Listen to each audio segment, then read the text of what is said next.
The band came into the studio to record their next masterpiece. At the top of the list were 3 songs. One was John's magnificent Strawberry Fields Forever, as well as 2 of Paul's songs, Penny Lane and When I'm 64. Of course, the very first song they would set to work on was John's magnificent Strawberry Fields Forever. So John Lennon even brings in a new toy, a brand new instrument and a marvel of technology at the time, the hallowed mellotron. Later, when the Beatles actually added Moog synthesizer to Abbey Road, it was merely a flavor they would use for this recording. Other bands would take this instrument and identify themselves with it. But to the Beatles, their palette wide, it was something to be investigated. Now, the mellotron basically came with 3 banks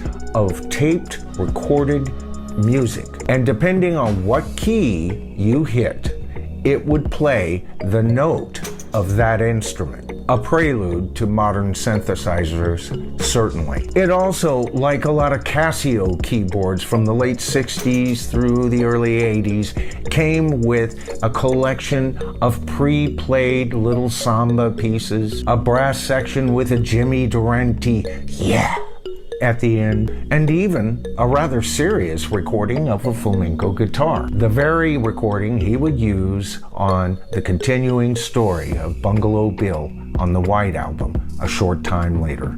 But it was Paul who would look at the instrument and see it as a possible piece of orchestration for this completely new and wonderful song. You see, with the mellotron, you had 3 choices. You could choose either strings, flute, or choir. Paul latched on the idea of flute, and this is where he developed the intro of Strawberry Fields Forever. For the distinctive drum sound for the song, Ringo dampened his drums with towels. Extra close miking on those drums provided this wonderful, powerful, muffled sound. Okay, but the work didn't stop there.